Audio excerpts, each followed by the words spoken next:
Hi, this is Brian. Welcome to Philosopher's Notes TV. Today we've got Antony de Mello's Awareness. Great book on a great subject. Antony de Mello was a Jesuit priest of the 20th century, integrated a lot of ideas, East and West. This book, Awareness, is all about making a decision of how we're going to live our lives. Most people live their lives as kind of a conditioned, habitual, responsive way where we're just doing what we've been conditioned to do. We habitually stimulus, response, whereas we need to choose to live with more awareness, a higher level of consciousness where we can step in between the normal, habitual, and conditioned stimulus response and choose a more constructive response. That's what the book is all about. We've got the 6-page PDF to help us rock it, and let's see how many big ideas we can get through in these 10 minutes. First big idea. Antony de Mello asks us, why is it that we don't see beauty everywhere in the world?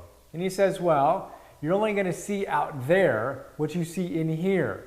Your consciousness is going to determine what you see in the world. And if you don't have a lot of love for yourself, you don't see a lot of beauty and have appreciation for who you are and how you're showing up, you're not going to see a lot of that in the world outside.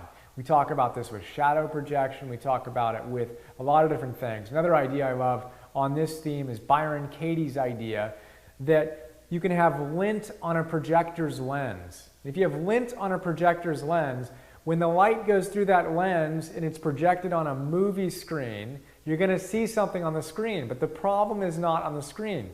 The problem was the lint on the lens.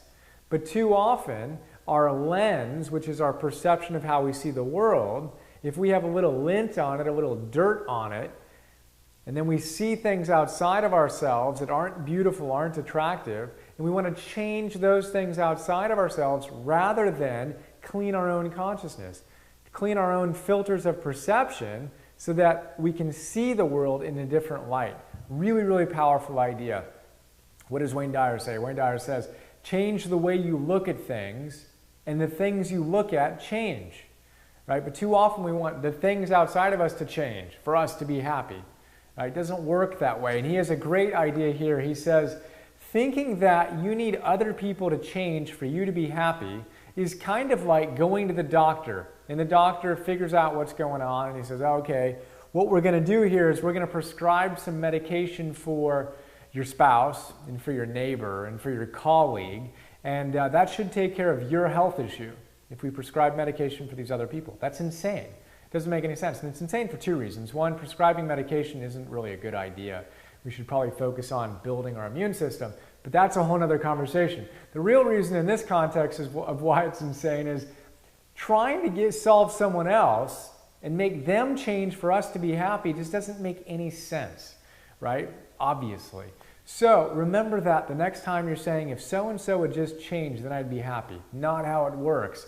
As we talk about again and again and again throughout these notes, we've got to be the change we want to see. We've got to clean the lint off of our own consciousness, off of our own perception, right? Really powerful idea.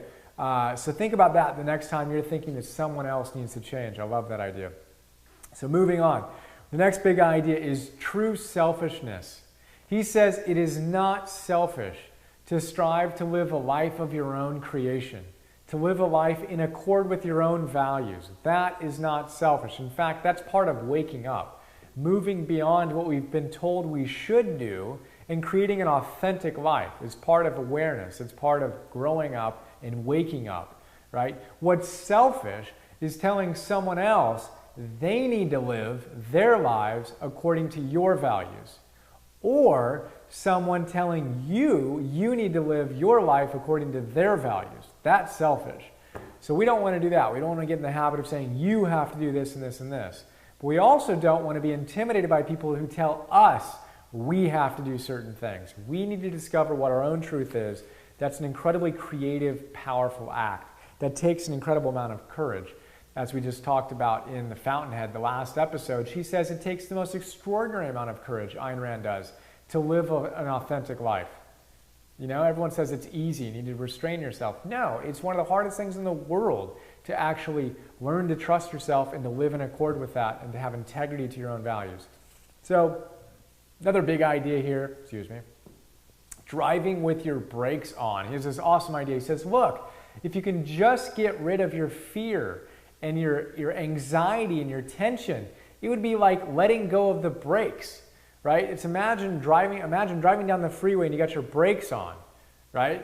And you're just totally afraid, you're totally paranoid, and you're trying to drive at 50 miles an hour with your foot pressed down on the brake. Doesn't make any sense.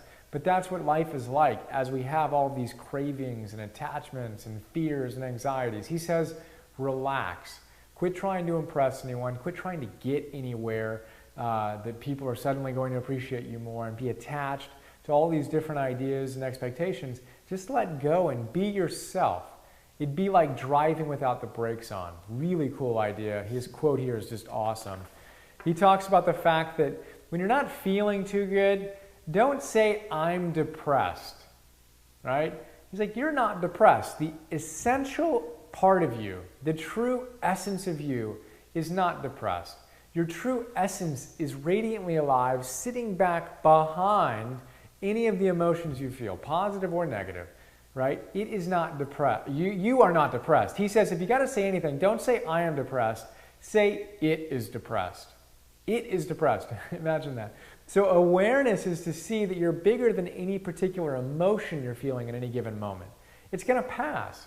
This joy is going to pass, or euphoria. This depression is going to pass. It's kind of like Dan Millman says, emotions are like weather patterns. They're like clouds passing in the sky. This too shall pass. So when you feel depressed, do not say, I am depressed. He says it's okay if you need to. Just say, it is depressed. Kind of imagine coming out here and saying, well, okay, it's depressed right now. That will pass. But don't over-identify with our feelings. I love that. Another really cool big idea. He says we need to experience death in order to really be alive. And he says, imagine this. Jump into your coffin. Fast forward to the end of your life. You're in a coffin. You're being buried. You're dead. Imagine that scenario. It might sound gloomy, but it is what it is. We're all going to get to that point at some point or another, whether it's a coffin or a cremation basket or urn or whatever it is that you choose. But we're going to arrive at that point. And anytime you're feeling stressed and it is depressed or overwhelmed or anxious or whatever, put yourself in your coffin and imagine being dead. Then come back to your current problem and see, is it really that big of a deal? Is it really worth you getting all up in your stuff about it? And it probably won't be. A lot of great teachers talk about this. I mentioned in the notes some other awesome quotes on it. He talks about suffering, and that suffering is really just an opportunity for us to get clear that we aren't quite there yet. We haven't quite figured out how to live from a state of awareness. What suffering is, as all the great teachers say, is arguing with what is. We're fighting reality. We're not accepting what's going on in our lives. We're suffering as a result. Really big idea. We want to pay attention to that. We can look at it as literally the universe kind of giving us a benevolent little slap in the butt of, you know what? Nope, not quite there. And then we can investigate it and see what's going on. We can use any of the number of practices that we've developed or we're developing with these notes and with these episodes. Byron Katie's work, Eckhart Tolle's Power of Now, which we're actually going to do next. All of these are amazing tools for us to actually put into play what can help us move on. So the final idea we have here, he says, when we truly get to, actually I'll read you what he says. He says, a nice definition of an awakened person is a person who no longer marches to the drums of society, a person who dances to the tune of the music that springs up from within. How cool is that? Henry David Thoreau says something similar. He says, if a man does not keep pace with his companion, perhaps it is because he hears a different drummer. There's something incredibly powerful about learning to trust ourselves, follow our bliss, truly go out and just create our most authentically awesome life, independent of what other people are telling us we need to do, and just really discovering what it is that most makes us feel radiantly alive, and going out and trusting that rhythm. As Joseph Campbell says, our bliss, our joy is God bubbling up within us, the divine bubbling up. So we need to learn to trust that, live with awareness, and have an awesome day. So there you go. Hope you enjoyed. Talk to you soon. See ya.